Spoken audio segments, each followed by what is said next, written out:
नमस्कार बंधू भगिनींनो, गुढीपाडव्या निमित्ताने आपणास सर्वप्रथम मनपूर्वक शुभेच्छा. उभारून आनंदाची गुढीदारी, उभारून आनंदाची गुढीदारी, जीवनात येवो रंगत न्यारी, जीवनात येवो रंगत न्यारी, पूर्ण होवोत आपल्या सर्व इच्छाकांक्षा, पूर्ण होवोत आपल्या सर्व इच्छाकांक्षा. नवीन वर्षाच्या बदने परिवाराकडनं आपणास हार्दिक शुभेच्छा, आपणास हार्दिक शुभेच्छा. मराठी वर्षात हे गुढीपाडव्याला आपण नववर्ष म्हणून साजरं करत असतो. ख्रिस्ती कालगणनेप्रमाणे आपल्या देशामध्ये 1 जानेवारी हा दिवसही नववर्ष म्हणून साजरा केला जातो. तर 1 एप्रिलला नवीन आर्थिक वर्ष म्हणून त्या ठिकाणी 1 एप्रिल पासून सुरुवात केली जाते. तर व्यापारी लोकांच्या मध्ये कार्तिक शुद्ध प्रतिपदेला या ठिकाणी नवीन वर्ष म्हणून तिथं सुरुवात केलेली आहे. तर अशा पद्धतीने वेगवेगळ्या वेळी आपण नववर्ष साजरं करत असतो. मराठी माणसांच्या बद्दल जर आपण पाहिलं तर गुढीपाडव्यालाच आपल्याकडं नववर्षाचा प्रारंभ मानला गेलेला आहे. हिंदू धर्मामध्ये 3.5 मुहूर्त सांगितले गेलेले आहेत. या 3.5 मुहूर्तांच्या पैकी सगळ्यात पहिला मुहूर्त आणि एक मुहूर्त म्हणून ज्याचा उल्लेख करता येतो तो म्हणजे गुढीपाडव्याचा दिवस. गुढीपाडव्याचा दिवस हा हिंदू धर्मातला एक मुहूर्त 3.5 मुहूर्तांच्या पैकी मानलं जातं. आपल्याला माहिती आहे की दुसरं जे मुहूर्त आहे ते अक्षय तृतीयेच्या दिवशी येतं. हे दुसरं मुहूर्त मानलं गेलेलं आहे. तिसरं मुहूर्त हे विजयादशमी, दशहरा आपण ज्याला म्हणतो, त्या दिवशीचं हे तिसरं मुहूर्त. आणि दीपावली पाडवा हे अर्ध मुहूर्त. म्हणजे लक्षात आलं, गुढीपाडवा एक मुहूर्त, अक्षय तृतीया दुसरं मुहूर्त, विजयादशमी तिसरं मुहूर्त आणि दीपावली पाडवा हे अर्ध मुहूर्त, असे एकूण 3.5 मुहूर्त हिंदू धर्मामध्ये शुभ मानले गेलेले आहेत. आणि या दिवशी आपल्याला माहिती आहे की वेगवेगळ्या पद्धतीने हा शुभ दिवस म्हणून या ठिकाणी त्या दिवशी काही शुभ कार्य आरंभिले जातात. बऱ्याच वेळेला सोन्याची किंवा नवीन वाहनांची खरेदी देखील केली जाते. तर चैत्र महिन्याच्या पहिल्या दिवशीचा जो दिवस जो असतो त्यालाच आपल्याकडं गुढीपाडवा म्हणून या ठिकाणी आपण साजरा करत असतो. गुढीपाडवा हे विजयाचं प्रतीक म्हणून मानलं गेलेलं आहे. गुढी ही विजयाचं प्रतीक आहे असं सांगितलं जातं पौराणिक कथेमध्ये की रामायणामध्ये किंवा पौराणामध्ये असा उल्लेख आलेला आहे की भगवान श्रीरामांनी रावणावरती विजय मिळवला आणि परत ते अयोध्येमध्ये आले. आणि अयोध्येमध्ये परत आल्याच्या नंतर अयोध्यवासियांनी प्रभू रामचंद्रांचं स्वागत करण्यासाठी संपूर्ण अयोध्या नगरीमध्ये गुढ्या उभ्या करण्यात आलेला होता. तो दिवस म्हणजेच गुढीपाडव्याचा दिवस असल्यामुळे त्या दिवसापासून आपल्याकडं हा दिवस हा गुढीपाडवा म्हणून साजरा केला जातो. या दिवशी अनेक लोक बऱ्याच नवीन गोष्टींना प्रारंभ करतात. काही लोक व्यवसायाची नव्यानं सुरुवात याच दिवशी करतात. काही लोक या दिवशी नवीन उद्दिष्ट डोळ्यासमोर ठेवून कार्यारंभ करतात. नवीन संकल्प या दिवशी केले जातात नववर्ष असल्यामुळे. मी यापूर्वी सांगितल्याप्रमाणे घरामध्ये काही नवीन गोष्टींची खरेदी केली जाते. जसं की सोनं खरेदी केले जाते, नवीन वाहन खरेदी केलं जातं, नवीन वस्तूंची खरेदी केली जाते. कारण हे एक महत्त्वाचं शुभ मुहूर्त म्हणून अशा प्रकारचा प्रघात आपल्याकडं असलेला आपल्याला दिसून येतो. या दिवसाला एक सामाजिक बंध देखील आहे. कारण या दिवशी लोक एकमेकांना नवीन वर्षाच्या निमित्तानं घरी बोलवतात व एकमेकांना शुभेच्छा देखील या गुढीपाडव्याच्या दिवशी देत असतात. आणि एक प्रकारचे सामाजिक बंध, ऋणानुबंध आणखीन दृढ होण्यासाठी आजचा दिवस म्हणजेच गुढीपाडव्याचा दिवस हा अत्यंत महत्त्वाचा मानला जातो. या गुढीपाडव्याच्या दिवसाचं सांस्कृतिक महत्त्व देखील आहे. याच दिवशी अनेक सांस्कृतिक कार्यक्रमांचं आयोजन केलं जातं. ज्यामध्ये गायन असेल, नृत्याचा संबंध असेल, नाटकांच्या संबंधानं असेल, अनेक ठिकाणी गुढीपाडव्याच्या दिवशी शोभायात्रा देखील काढलेल्या आपल्याला दिसून येतात. म्हणून सांस्कृतिक दृष्टीने देखील या दिवसाला अत्यंत महत्वाचं स्थान दिलं गेलेलं आपल्याला इथं दिसून येतं. या दिवसाचं धार्मिक महत्व देखील अनन्यसाधारण आहे. या दिवशी लोक ब्रह्मदेवाची पूजा करतात व त्यांच्याकडून आजच्या दिवशी आशीर्वाद प्राप्त करतात. हेही आपण या गोष्टी या ठिकाणी लक्षात घेतलं पाहिजे. या दिवसाला पर्यावरणीय महत्व देखील अनन्यसाधारण असलेलं आपल्याला दिसून येतं. कारण निसर्गाचे या दिवशी लोक आभार व्यक्त करतात, त्याच्या प्रति कृतज्ञता व्यक्त आजच्या दिवशी केली जाते. आपण हे लक्षात घेतले पाहिजे. आणि पर्यावरणाचं रक्षण करण्याचा संकल्प देखील याच दिवशी केला जातो. ही गोष्ट देखील लक्षात घेण्यासारखी आहे.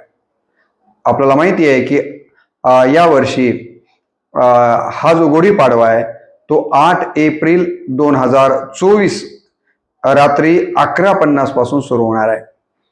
कधी 8 एप्रिल 2024ला रात्री 11:50 पासून सुरू होईल आणि 9 एप्रिल 2024 रोजी रात्री 8:30 वाजपर्यंत मला असं वाटतं की या गुढीपाडव्याचा कालावधी सांगितला गेलेला आहे. ही गोष्ट देखील या निमित्तानं आपण लक्षात घ्यायची आहे. गुढीची पूजेची वेळ जी सांगितली गेलेली आहे या वर्षीची ती सकाळी 6:02 ते 10:16 आपल्याला गुढीची पूजा करता येणार आहे किंवा हा वेळ पूजेसाठी महत्वाचा मानला गेलेला आहे. याच वेळामध्ये आपण गुढी उभारावी असं देखील सांगितलं गेलेलं आहे. मुळात गुढीपाडवा हा सण का साजरा केला जातो हे देखील आपण लक्षात घेतलं पाहिजे. असं म्हणतात हिंदू धर्माच्या मध्ये की पुराणांच्या नुसार की ब्रह्मदेवाने याच दिवशी सृष्टीची निर्मिती केली, म्हणून हा दिवस या ठिकाणी नवीन सुरुवातीचा दिवस म्हणून पाळला जातो. या ब्रह्मांडाची जी निर्मिती करणारा जो आपल्याकडे मानला गेलेला आहे तो ब्रह्मदेव, आणि या ब्रह्मदेवाने या सृष्टीची निर्मिती याच दिवशी केली आणि म्हणून नवी सुरुवात या दिवशी केली जाते. याला मला वाटतं कन्नड भाषेमध्ये कर्नाटक युगादी असंही म्हटलं गेलेलं आहे. म्हणजे युगाचा आरंभ, आधी, युग आधी या अर्थानं हा शब्द देखील आपण लक्षात घेतला पाहिजे. दुसरी गोष्ट, शालिवाहन नावाच्या राजाने याच दिवशी हुनांचा पराभव करून शालिवाहन शक सुरू केला. तो दिवस चैत्र शुद्ध प्रतिपदा हा होता आणि म्हणून हेही एक संदर्भ गुढीपाडवा साजरा करण्याच्या पाठीमागचा आहे. ही गोष्ट आपण लक्षात घेतली पाहिजे. आता इतर पौराणिक कथा जर पाहायच्या झाल्या तर भगवान विष्णू यांनी मत्स्य अवतार धारण करून पृथ्वीला जलप्रलयापासून वाचवण्याचं काम याच दिवशी केलेलं असं सांगितलं जातं. दुसऱ्या कथेच्या नुसार गुढीपाडव्याच्या दिवशी हनुमानाने सूर्याला ग्रहणापासून मुक्त करण्याचं काम केलेलं आहे. हेही एक विशेषता या दिवसाच्या निमित्तानं सांगितली जाते. इंद्राने वत्रासुराचा याच दिवशी वध केला होता, हेही एक या दिवसाचं विशेषत्व सांगितलं गेलेलं आहे. आता ही जी गुढी आहे तर या गुढी जी काही आहे ती कशी आणि केव्हा उभी केली जाते याबद्दलचं देखील आपण जाणून घेणं महत्वाचं आहे. सकाळी लवकर उठून मी यापूर्वी सांगितलेल्या वेळेप्रमाणे लोक घराबाहेर गुढी उभारतात. गुढी हे एक लांब बांबूची काठी आहे ज्याच्या टोकाशी रंगीबेरंगी कापड बांधलेलं असतं. गुढीला कडुलिंबाची पानं, फुले लावली जातात. गुढीच्या टोकाला एक कलश उलटा करून एकीने अडकवला जातो. गुढीच्या काठीला साखरेचे कडे आणि गाठी लावली जाते. गुढीपाडव्याच्या आसपास बाजारात साखरेच्या गाठ्या आणि कडे आपल्याला मोठ्या प्रमाणावर विक्रीला उपलब्ध असलेले देखील पाहायला मिळतात. मुळात ही गुढी उभी करण्यापूर्वी घराची साफसफाई करून गुढीची पूजा केली जाते आणि गुढीला नैवेद्य देखील दाखवला जातो. शक्यतो या गुढीची पूजा करताना जो पोशाख परिधान केला जातो तर पूर्वीच्या काळी जास्त करून स्त्रिया नऊवारी व पुरुष कुर्ता पायजामा घालून या प्रकारे गुढीची पूजा करत असायचे. आता देखील आपण खरं तर याच परंपरेनुसार गुढीची पूजा केली पाहिजे. काही गोष्टी आपण गुढीपाडव्याच्या दिवशी टाळल्या पाहिजेत असं देखील सांगितलं गेलेलं आहे. गुढीपाडव्याच्या दिवशी काय टाळलं पाहिजे, तर आपण नकारात्मक विचार टाळणं अत्यंत महत्वाचं आहे. कारण हा अत्यंत शुभ दिवस मानला गेलेला आहे, वर्षाचा प्रारंभ दिवस मानला गेलेला आहे आणि त्यामुळं या दिवशी आपण नकारात्मक विचार करायचे नाही आहेत. कारण प्रारंभ हा सकारात्मक विचारानं जर आपण वर्षाचा प्रारंभ केला तर वर्षभर आपल्या ठिकाणी एक सकारात्मक कार्य करण्याची, सकारात्मक विचार करण्याची ऊर्जा निर्मित होऊ शकते आणि म्हणून आजच्या दिवशी नकारात्मक विचार करायचे नाहीत असं सांगितलं गेलेलं आहे. इंग्रजी कालगणनेनुसार 1 जानेवारीला जो नवीन वर्ष साजरं केलं जातं, बऱ्याच वेळेला धांगडधिंगा घातला जातो, बऱ्याच वेळेला व्यसनाधीनता करून तो सण आपला तो दिवस साजरा करतो, परंतु तसं इथं करायचं नाही आहे. तर इथं या ठिकाणी काही पथ्य सांगितले गेलेले आहेत की या दिवशी आपण काय करू नये. तर व्यसन वगैरे तर करायचंच नाहीये, तो भाग वेगळा, परंतु या दिवशी नकारात्मक विचार देखील करायचा नाही, हे पथ्य आपण या निमित्तानं पाळलं पाहिजे. गुढीपाडव्याच्या दिवशी आपण काय टाळलं पाहिजे, तर वादविवाद करायचे नाही आहेत, कुणाशीच भांडण करायचं नाहीये, मग घरात असो की बाहेर असो. कारण प्रारंभच जर आपण वर्षाचा वादविवादानं भांडणानं केला तर कदाचित वर्षभर आपल्याकडनं अशाच प्रकारचे वादविवाद आणि भांडण होऊ शकतात. म्हणून आजच्या दिवशी वादविवाद आणि भांडण करायचं नाहीये, हे देखील आजच्या दिवशी टाळलं पाहिजे. आपल्या घरातलं वातावरण आजच्या दिवशी म्हणजेच गुढीपाडव्याच्या संबंधाने आपण बोलतोय की प्रसन्न ठेवण्याचं काम करायचं आहे. ग्रह कार्य म्हणजे शक्यतो गुढीपाडव्याच्या दिवशी घरकाम जे आहे, म्हणजे घरातला स्वयंपाक वगैरे नाही आहे, बाकीचे जे गृहकाम आहे, घर बांधण्याचं वगैरे, अशा काही गोष्टी टाळाव्यात असं सांगितलं गेलेलं आहे. गुढीपाडव्याच्या दिवशी नॉनव्हेज किंवा मांसाहार करू नये, तर या दिवशी ते टाळावं अशाही प्रकारचं शास्त्रामध्ये सांगितलं गेलेलं आहे. या दिवशी आपण पैशाची देवाणघेवाण शक्यतो करायची टाळावी असं देखील शास्त्रामध्ये सांगितलं गेलेलं आहे. हे म्हणजे पैशाची देवाणघेवाण या दिवशी करणं टाळावं, म्हणजे व्याजाने पैसे देणे घेणे या अर्थानं देखील या ठिकाणी हा उल्लेख आलेला आहे. या दिवशी उशिरानं उठणं टाळायचंय, लवकरात लवकर उठून आपण हा पहिलाच वर्षाचा दिवस असल्यामुळे पहाटेलाच शुभ मुहूर्तावर उठून या ठिकाणी आपला दिवसाचा प्रारंभ करायचा आहे आणि म्हणून ह्या गोष्टी काही आपण या दिवशी टाळल्या पाहिजेत. आजचा दिवस म्हणजे वाईटावर चांगल्याचा विजय असलेला दिवस आहे आणि म्हणून आपण आपल्या मनामध्ये बसलेले जे षडरिपू वाईट आहेत त्यांच्यावरती विजय प्राप्त करण्याचा संकल्प केला पाहिजे. अज्ञानावरती ज्ञानाचा विजय निर्माण करता आला पाहिजे. आपल्याला दारिद्र्यावरती, मला असं वाटतं, संपन्नताचा आपल्याला या ठिकाणी विजय प्राप्त करायचा आहे. अविवेकावरती विवेकाचा एका अर्थानं विजय प्राप्त करायचा आहे, असे संकल्प या दिवसाच्या निमित्तानं आपल्याला करावायचे आहेत. या सणाच्या बाबतीत ज्योतिषशास्त्रीय दृष्टीने या सणाला महत्व आहे, सांस्कृतिक दृष्टीने या सणाला महत्व आहे, ऐतिहासिक दृष्टीने या सणाला महत्व आहे, कृषीच्या दृष्टीने देखील महत्वाचा हा दिवस मानला गेलेला आहे. कारण याच दिवसापासून शेतकरी मशागत करायला शेतीची प्रारंभ करतात. म्हणजे एका अर्थानं हा सण शेतीची ओटी भरण्याच्या जी प्रक्रिया आहे, सुरुवात आहे, ती याच दिवसापासून सुरू केली जाते आणि नंतर आपल्याला माहिती आहे की पुढे चालून मग त्याच्यात बीज टाकलं जातं. परंतु याची प्रारंभ जो शेतीच्या कामाची आहे तो आजच्या दिवसापासून केली जाते, म्हणून देखील याला महत्वाचं स्थान दिलं गेलेलं आहे. मी यापूर्वी म्हटल्याप्रमाणे या सणाला उगादी हे नाव काही ठिकाणी कर्नाटकासारख्या ठिकाणी दिलं गेलेलं आहे. या सणाचं मी सांगितलं की पर्यावरणीय जसं महत्व आहे तसं आरोग्याच्या दृष्टीनं देखील वैज्ञानिक दृष्टिकोनातून आरोग्यवर्धक सण म्हणून देखील गुढीपाडव्याकडे आपण बघितलं पाहिजे. आपल्याला माहिती आहे की गुढीपाडव्याला पहाटे ओवा, मिरी, मीठ, हिंग आणि साखर कडुनिंबाचा पानाबरोबर वाटून खाल्ली जाते. हे काही वेडेपण म्हणून केलं जात नाही, तर याच्या पाठीमागं वैद्यक देखील आपल्याला आयुर्वेदात दिसतो की हे जर खाल्लं तर यामुळं व्यक्तीची अन्न व पचनक्रिया चांगली राहायला मदत होते. एवढंच नाही तर पित्त जे आहे त्याच्यातनं आपण सुटले जातो. पित्ताचे आजार, त्वचेच्या आजारापासून देखील आपल्याला राहत यामुळे मिळू शकते. उष्णता जी की आता गुढीपाडव्यापासून पुढे काही महिने आपल्याकडे राहणार आहे, त्याच्यापासून देखील आपल्याला थोडीशी थंडक आपल्या शरीराला प्राप्त करून देण्याचं काम या दिवशी जे काही आपण विधीनं सांगितलेले जे पदार्थ सेवन केल्यामुळं होतं. म्हणून याला एक वैज्ञानिक देखील दृष्टिकोन आहे, ही गोष्ट आपण लक्षात घेण्यासारखी आहे. असं म्हटलं जातं की पार्वती आणि शंकराचं लग्न पाडव्याच्या दिवशीच ठरलेलं आहे आणि यापासूनच त्यांच्या लग्नाच्या तयारीला प्रारंभ झाला आणि लग्न या दिवशी ठरलं म्हणून देखील या पाडव्याला या अर्थानं देखील महत्त्व सांगितलं गेलेलं आहे. तसं जर आपण बघितलं तर संतांनी पाडव्याच्या संबंधानं बरंचसं काही संतांच्या साहित्यामध्ये वर्णन आलेलं आपल्याला दिसून येतं. संत ज्ञानेश्वर माऊलींनी ज्ञानेश्वरीमध्ये या गुढीच्या संबंधानं वर्णन केलेलं आपल्याला दिसून येतं.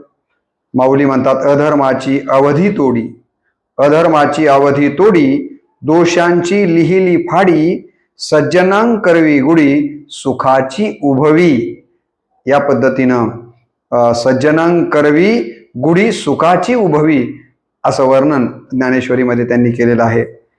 एका दुसऱ्या ओवीमध्ये माऊली गुढीच्या संबंधानं सांगतात, ऐके संन्यासी आणि योगी, ऐके संन्यासी आणि योगी, ऐसी एक वाक्यतेची जगी, गुढी उभविली अनेगी शास्त्रांतरी. गुढी उभविली अनेगी शास्त्रांतरी असंही गुढीचं वर्णन ज्ञानेश्वरीमध्ये आलेलं आहे. एका ठिकाणी आणखीन माऊली म्हणतात, माझी अवसरी ते फेडी, माझी अवसरी ते फेडी, विजयाची सांगे गुढी, विजयाची सांगे गुढी, येरू जीवी म्हणे सांडी गोटी इया, येरू जीवी म्हणे सांडी गोटी इया असंही वर्णन माऊलींनी केलेलं आहे.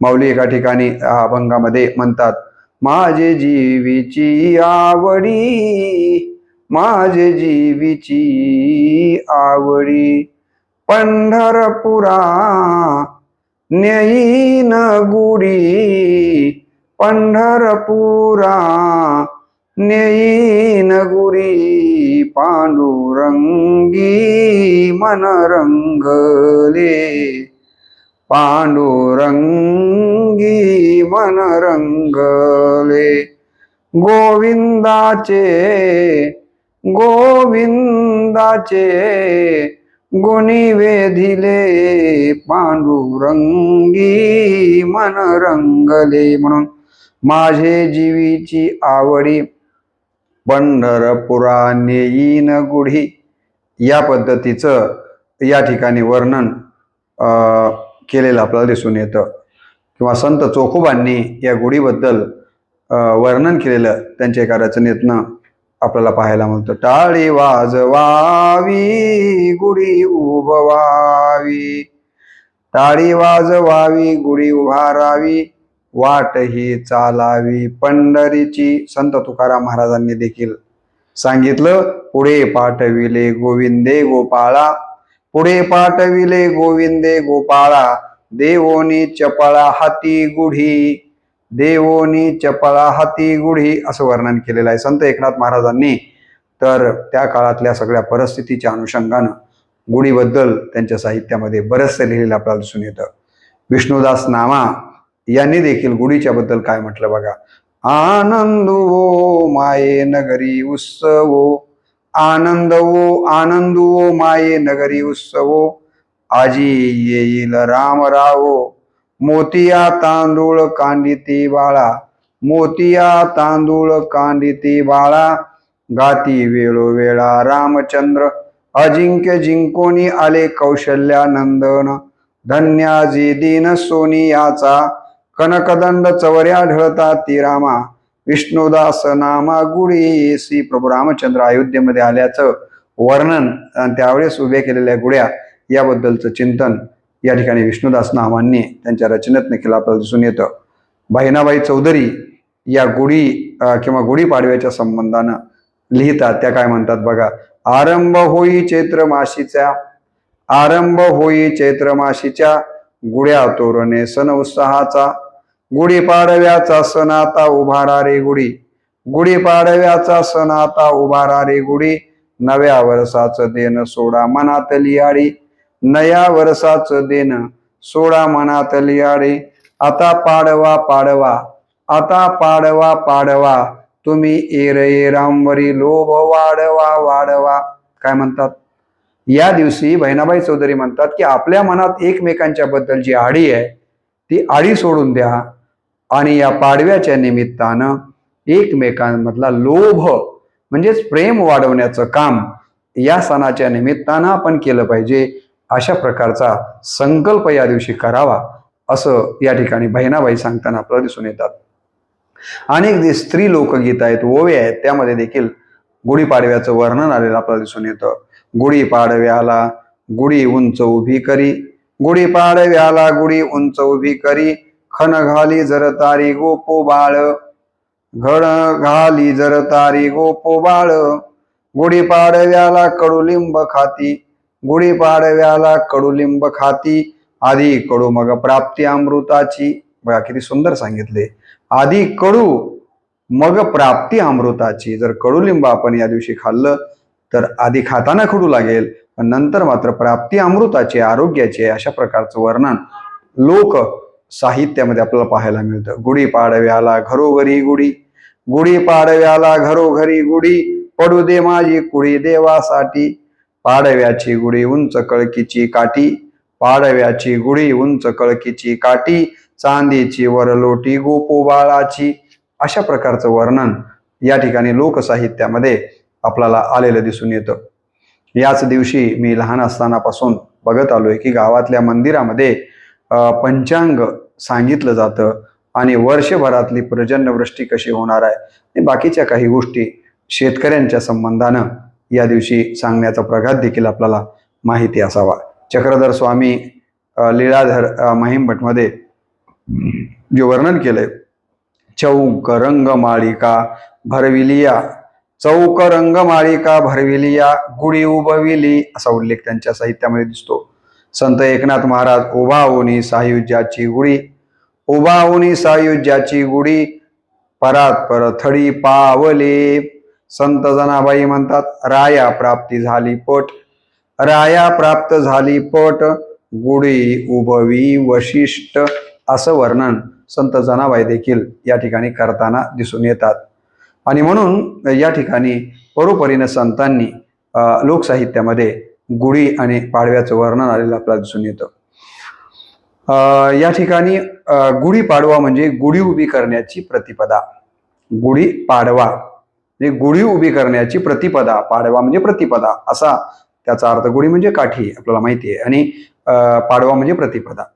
गुढी उभी करण्याची प्रतिपदा म्हणजे गुढीपाडवा असा त्याचा अर्थ आपल्याला इथे घ्यावा लागतो.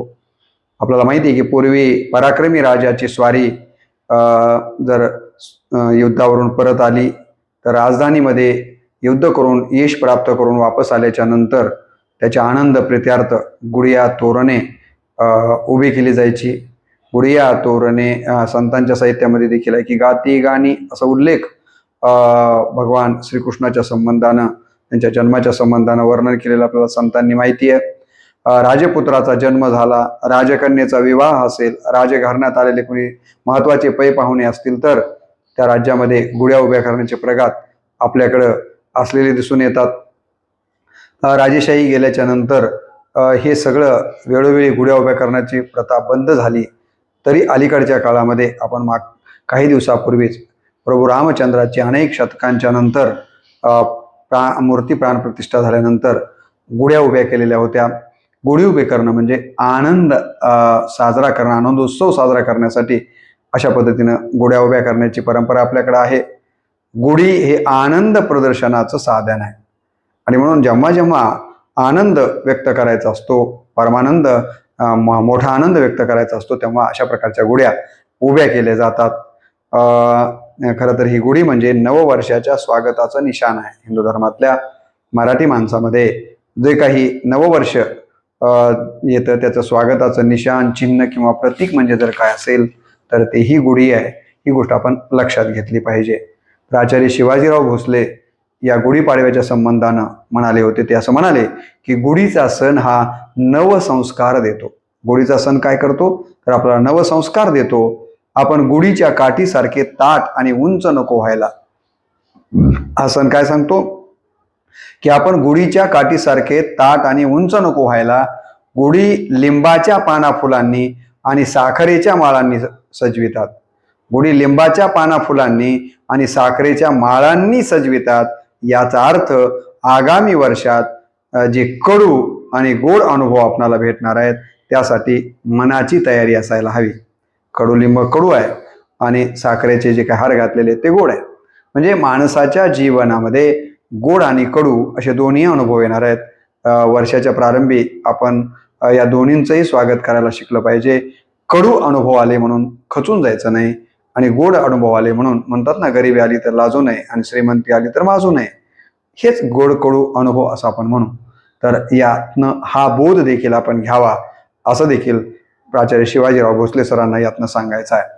Doctor JB. शिंदे फार महत्वाचा विचार सांगतात. ते असं म्हणतात, गुढी उभारावी नव्या संकल्पाची. आजच्या दिनी गुढी उभारावी नव्या संकल्पाची, जनकल्याणाची उंच उंच. आपल्याला गुढीच उभी करायची असेल तर ती कशी केली पाहिजे? नवे संकल्प करण्याची गुढी आपण मनातली मनात देखील उभी केली पाहिजे आणि ही गुढी जनकल्याणाची असली पाहिजे. केवळ बाल्या बाल्याची मायन बाली, राहायला 10 बाय 10 ची खोली एवढ्या पुरताच विचार न करता जनकल्याणाची गुढी उभा करण्याचा संकल्प आपण केला पाहिजे. गुढी उभारावी स्वप्ने साकाराया, गुढी उभारावी स्वप्ने साकाराया, जाऊ नये वाया एक क्षण. गुढी कशासाठी उभी करायची आहे? तर आपण जे काही ध्येय गाठण्याचा संकल्प केलेला आहे हे की नाही, तर ते प्राप्त करण्यासाठीचं स्वप्न साकार करण्यासाठी गुढी उभी करायची आहे. आणि एकदा का आपण संकल्प केला हे ध्येय मला प्राप्त करायचं आहे तर त्यासाठीचा मग मात्र आपण एक क्षणही वाया घालायचा नाही. हा संकल्प या दिवशी करावा असाही विचार या ठिकाणी सांगितले आहे. गुढी उभी करणं म्हणजे पराक्रम करणं असा देखील याचा अर्थ आता समाजामध्ये रूढ झालेला आपल्याला पाहायला मिळतो. एखाद्या व्यक्तीनं उत्तुंग कामगिरी केली की आपण असं म्हणतो की त्या क्षेत्रात त्या माणसानं गुढी उभी केली. जसं की रवींद्रनाथ टागोरांनी पहिल्यांदा भारतीय साहित्यामधला नोबेल पारितोषिक प्राप्त केलं, म्हणजे एका अर्थानं त्या क्षेत्रामध्ये त्यांनी खऱ्या अर्थाने यशाची गुढी उभी केली असं आपण म्हणतो. किंवा आपल्याला माहिती आहे की तशाच पद्धतीनं भौतिकशास्त्रामध्ये 1930 साली चंद्रशेखर व्यंकटरमण यांनी रमण इफेक्टच्या माध्यमातून जे नोबेल पारितोषिक प्राप्त केलं आणि या क्षेत्रामध्ये त्यांनी गुढी उभारली. ज्ञानदेवांनी संस्कृतमधली गीता ज्ञानेश्वरीच्या रूपानं प्राकृतामध्ये आणली आणि एका अर्थानं या क्षेत्रामध्ये गुढी उभी केली असं आपण म्हणतो. आणि म्हणून गुढी उभी करणं म्हणजे पराक्रम या अर्थानं देखील सिद्ध करणं असा देखील अलीकडच्या काळात आपल्याला तो अर्थ समाजामध्ये विपरीत किंवा प्रसारित झालेला पाहायला मिळतो. तर या अर्थानं देखील मला असं वाटतं की याकडे आपण पाहायला शिकलं पाहिजे. आणि म्हणून गुढीच्या संबंधानं हे काही विचार आपण आपल्या मनाच्या ठिकाणी घेणं अत्यंत महत्त्वाचं आहे. पारंपरिक याला अर्थ तर आहेच, परंतु अलीकडच्या कालावधीमध्ये या नववर्षाच्या निमित्तानं आपण नवनवे संकल्प, मानवतेच्या विकासासाठीचे नवे नवे संकल्प केले पाहिजेत. आणि केलेले संकल्प हे पुढच्या वर्षीपर्यंत सिद्धीस जातील यासाठी प्रयत्न देखील करणं गरजेचं आहे. नाही तर आजच्या दिवशी गुढीपाडव्याच्या दिवशी संकल्प करायचा आणि बस 2-4 दिवसाला तो सगळा विसरून जायचा आणि ये रे माझ्या मागल्या या पद्धतीनं जर आपण करत गेलो तर ते योग्य होणार नाही. यासाठी आजच्या दिवशी आपण संकल्प करावा. आणि म्हणून गुढीपाडव्याचा दिवस हा आरोग्यवर्धनासाठी आपल्याला संदेश देणार आहे. त्याचबरोबर आपण पुरुषार्थ करावा.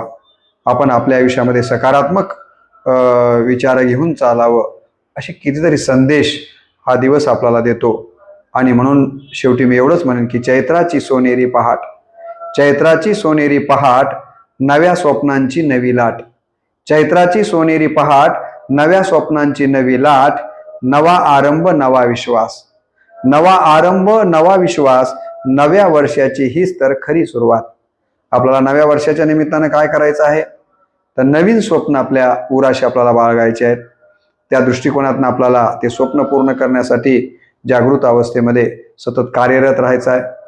नवीन आरंभ आपल्याला आपल्या आयुष्यामध्ये करायचा आहे. दुष्टत्व घालून सुष्टत्व विकसित करण्यासाठी नवा विश्वास आपल्या मनामध्ये मन में है विश्वास, पूरा है विश्वास, हम होंगे कामयाब एक दिन। मन में है विश्वास, पूरा है विश्वास, हम होंगे कामयाब एक दिन। होगी शांति चारों ओर, होगी शांति चारों ओर, होगी शांति चारों ओर एक दिन। मन में है विश्वास, पूरा है विश्वास, हम होंगे कामयाब एक दिन। या प्रकारचा विश्वास आपल्याला याच दिवशी मनामध्ये घ्यायचा आहे आणि हीच खऱ्या अर्थानं नव्या वर्षाची सुरुवात आहे असा संकल्प आपण केला पाहिजे। दुःख सारे विसरून जाऊ, भूतकाळामध्ये जे काही झालं असेल ते विसरून जाऊ, दुःख सारे विसरून जाऊ, सुख देवाच्या चरणी वाहो। म्हणजे याचा अर्थ देवाच्या चरणी वाहणं म्हणजे सुखानं फार काही त्या निर्मात्याच्या कृपेमुळे आपल्याला सुख प्राप्त झालेलं आहे, म्हणून या सुखानं मी फार काही माजणार नाही असं आपण या अर्थाने घेऊया। स्वप्ने उरलेली नव्या या वर्षी नव्या नजरेने नव्याने पाहू, अशा प्रकारचा या गुढीपाडव्याच्या निमित्तानं आपण सगळ्यांनी संकल्प करावा, अशा प्रकारची या निमित्तानं अपेक्षा व्यक्त करतो। यापेक्षाही अधिकच आणखीन बोलता आलं असतं, परंतु व्हिडिओची कालमर्यादा लक्षात घेऊन एवढंच या व्हिडिओच्या निमित्तानं आपल्यासमोर मांडतो।